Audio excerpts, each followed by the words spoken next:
Hello, everyone, and welcome to another episode of Legally Speaking with Rest the Case. And today we have with us Advocate Vijaya from Mumbai. She has an experience of over 17 years in various fields like property and civil matters. Welcome to the show, Advocate Vijaya. How are you doing today? I'm fine. How are you, Ankita? I'm fine too. So today we are going to discuss about property rights of women in India. Now this topic in specific has been a very hot topic a long time back, like before 2005. Women and daughters, they didn't have property rights for various, like after their marriage or before.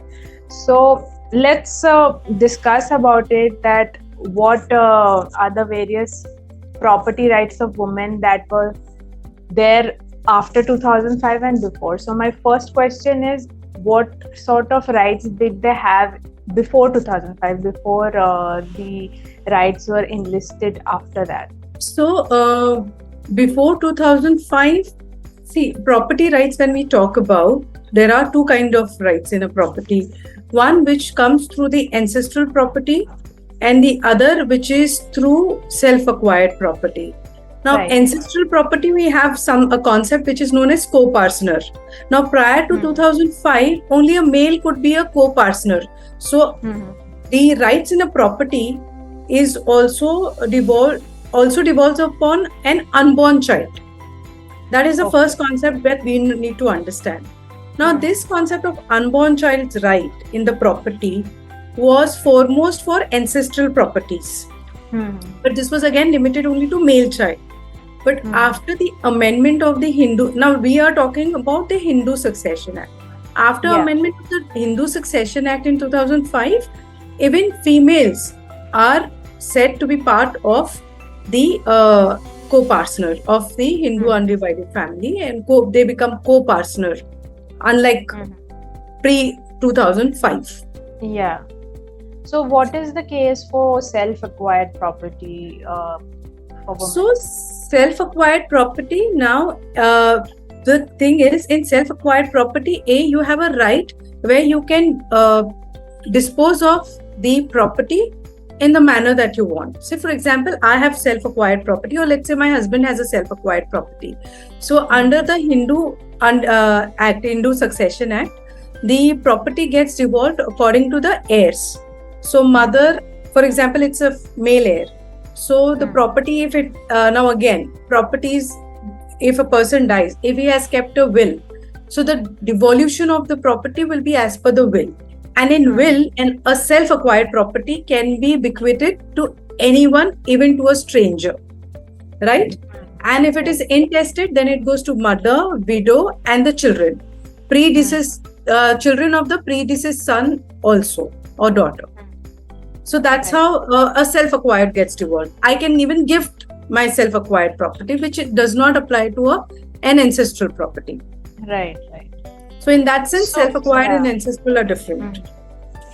So now there's another question that comes up is for widows, like what are the rights of widows after their husbands die? Like what rights do they have on their property? In India, we do not have a standard law governing devolution of property. Everything goes as per their own, your own religious rights. Every religion has a form of inheritance right given. In Hindu, a wife, that is a widow, can acquire. As I said, she is a class 1 heir under the Hindu Succession Act. So Hindu law permits a widow to get the right. Now there is also another question that arises: what if she is the second wife, and the second wife has been married without divorce from the first wife? If there is divorce, then the widow does not get it. If the second wife marries without divorce with the first wife, then the second wife is not entitled. Her children will be entitled. So that distinction also one needs to know. Right? Then there is a ancestral property. Now, ancestral property, she can claim the part post her husband's demise. Hindu. In Christians, the property is always a self-acquired. They don't have a concept of ancestral property, Okay. right?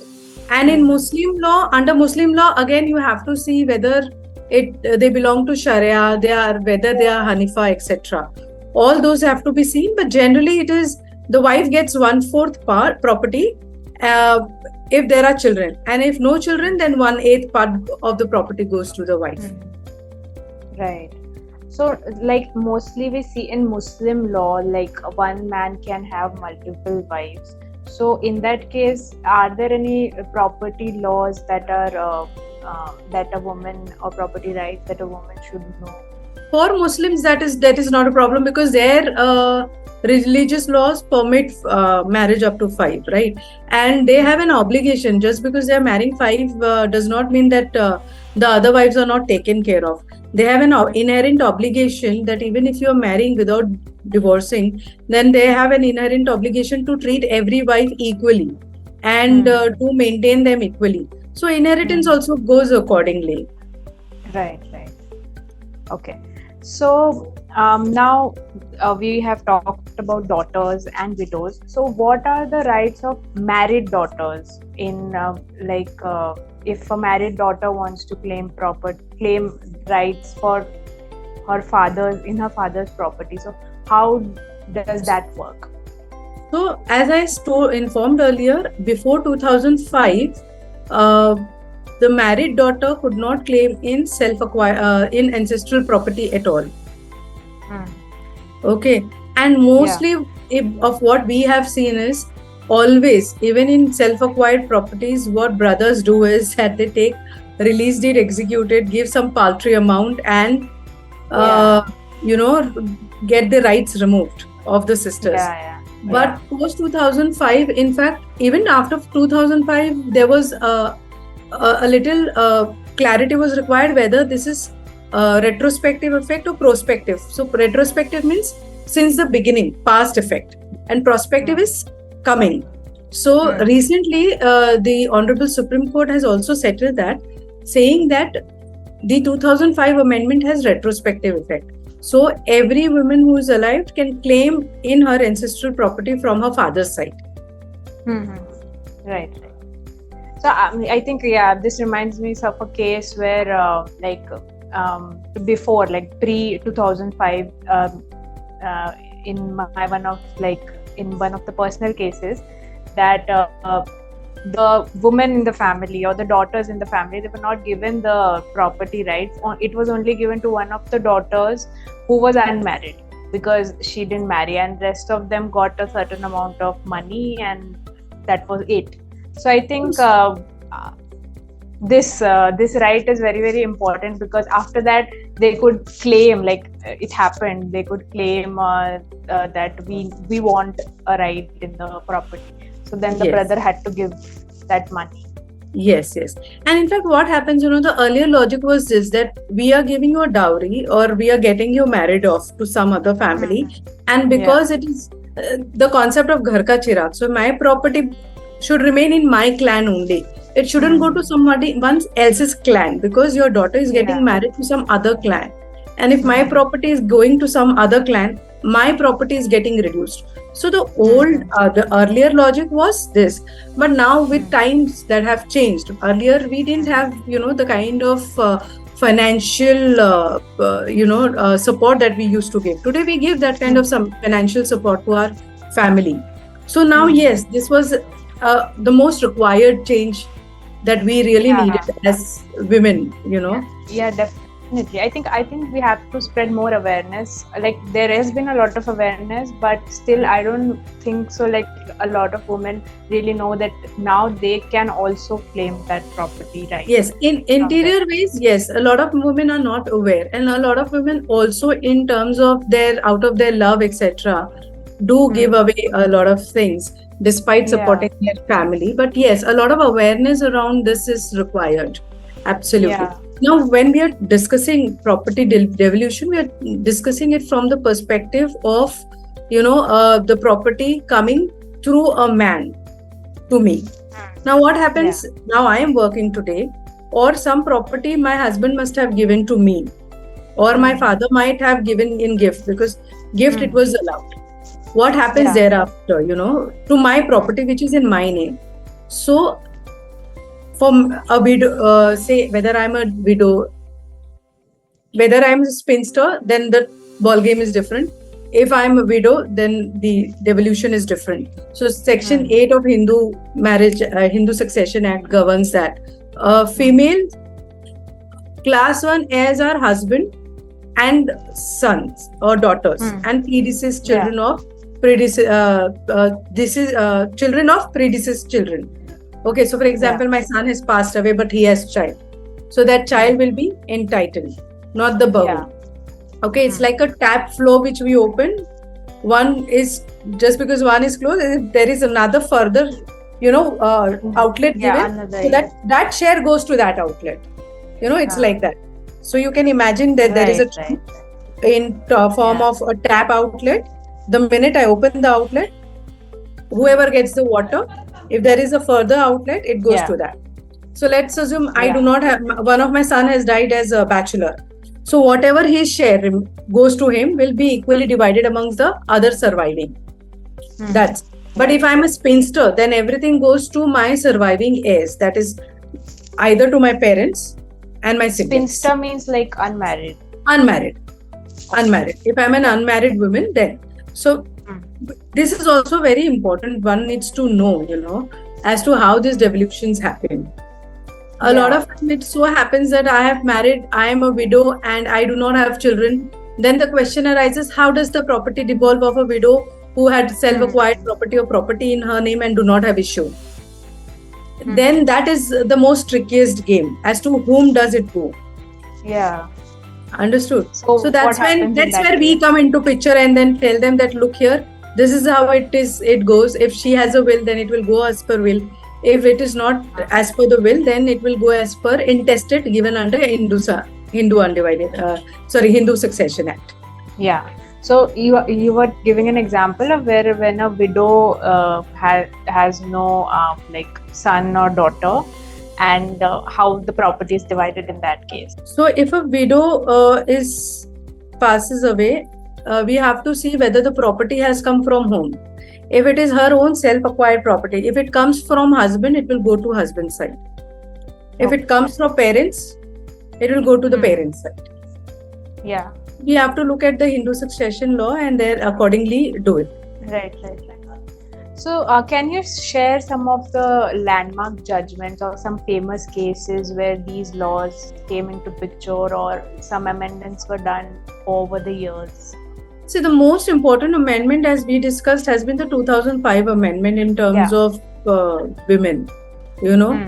Because these that was the most empowering.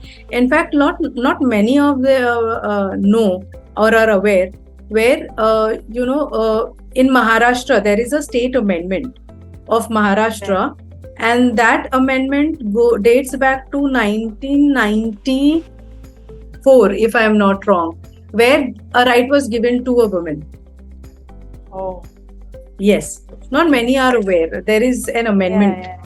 So another most important judgment so most of our important judgment obviously comes from our apex court, the Honorable Supreme Court, because they kind of settle all the confusions and different views.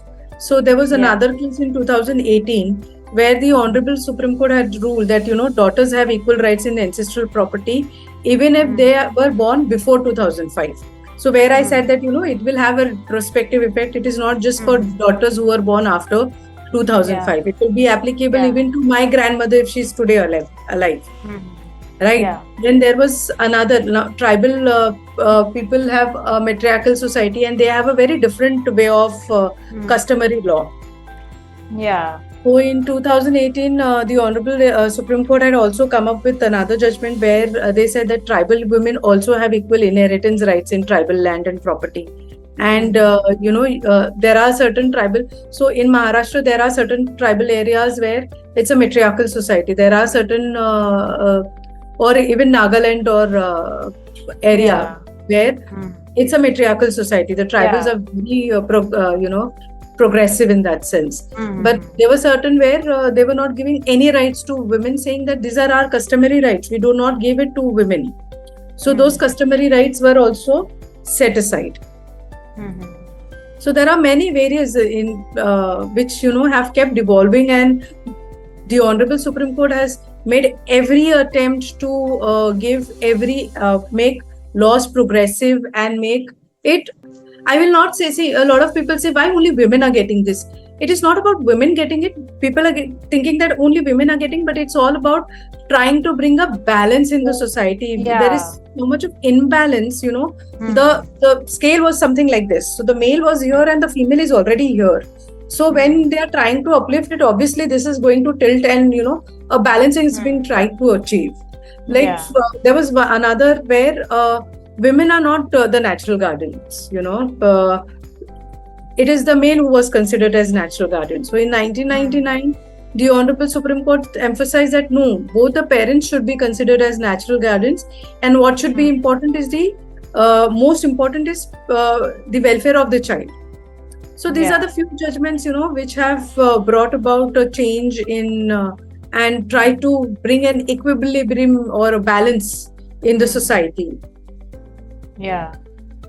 So this brings to the final question. How do you think, like, what else should be included in the property rights of women, which has not been yet addressed, and how do you think it will help women in general? See, the most important aspect is, the way we spoke. We have law. The Honorable Supreme Court, even now, legislation is trying to, because as society develops, the law also develops. Earlier, nobody ever thought that women will go out and work, but Yeah. society changed, and now we are also, the front runners. We are taking care of our parents, and accordingly, the society, the laws are changing for succession. That women should get right. Now, what happens? The way we were talking about right now, in Muslim, they are only 1/8. They get only 1/8, and because of the number of marriages, the property gets divided. And Yeah. on paper, yes, they say that you have to be equally treated, etc., etc. But that doesn't really happen practically. No. So most important is bringing uniformity for everyone, irrespective of the caste, creed, culture, gender, etc. Uniform laws is what we should really advocate for. Number one. Number two is the awareness. As you spoke, even you did. I mean, you said that they didn't know, and so awareness is something which is required. And awareness, I'm not saying only for snatching the right. Some people think, oh, they are snatching it away. Women also need to know that when there are rights, there are obligations. So you are also, recently there was a debate about this as well, that where women are asking for rights in the properties, they should also maintain their parents and take care of their parents, which is equally true. So, and there are women who are again taking care of their parents. So this kind of uniformity needs to be brought in. A lot of awareness needs to be brought in, amongst, because rural area or the class where people are not much aware. They go as per their customary rights, their inheritance practices, age-old traditions. That awareness needs to be brought in. And again, a lot of empowerment in terms of legal aid, as much as possible, so that this kind of small legal aid which can be created in rural area or downtrodden area where people need access to legal aid, awareness, etc. Those things are really required. Otherwise, law has, from the pre-independence era to independence era to today, law has really seen remarkable change in terms of giving rights to women. But it's now our responsibility to take and initiate these actions, and to, of course, use it. That's I think I totally agree with this. That's very true. So like uniformity is one of the things which even one of the current government had sparked a debate about, that there should be uniform laws like the UCC, which was discussed. So do you think it is like possible for bringing such sort of an uniformity in a country where there are so many religions cohabitating together? Uh, See, when people and government understand two things, that one, population shouldn't be treated as vote bank. Two, Hmm. our welfare is required. Religion Hmm. is something that you profess within your boundaries, you pay respect to the God, etc., etc. When it comes to practical things like law, your rights, your liabilities, then there Hmm. should be uniformity everywhere. Everyone should be treated in the same fashion. Why should a Muslim woman be treated differently than Hindu female? Hmm. Yeah. Even Muslim women has similar requirements, needs. She also Hmm. wants to take care of the family. Obviously, imagine your husband brings another woman tomorrow. The kind of pain, there are Muslim ladies who Hmm. have this angst. What Yeah. about me? Why should Hmm. they? I mean, they are not taken care of. So these kind Yeah. of uniformities are required. So law is different and your religion is really different. I Yeah. respect all Like religion, but it should be it for comes your down to basic human rituals. rights after all. Yeah, exactly. Basic human rights. So that's what Yeah. one needs to look at UCC. If you give religious angle even to property rights and your human rights, then you are curtailing it on Hmm. the first from your thought itself. Hmm. Uh, I mean, you go Yeah. to your God, you do your puja, you do your part, you read your Quran, you read your Hmm. Bible. But when it comes to right, I think everyone should be entitled to a practical level of equal Yeah. rights opportunities. Yeah. So like this will definitely take a lot of time to get into the mindset of people and the society, of course. But let's see how that goes. Hope so, because So that's how we said, we need to have that awareness and people need to understand that yeah. we are not vote bank. So please don't make us vote Yeah. bank. Let us become Yeah. practical, real, Yeah. instead of idealistic. Yeah, saying I think we had a great conversation about women's rights and property and even beyond. And I'm sure our audience have gained a lot of information about property rights of women and what our cases are involved in this things. And I hope you also had a great time with us. Definitely. Thank you for having me. I could share some insight with my practice, whatever I have seen. Thank you so Yeah. much.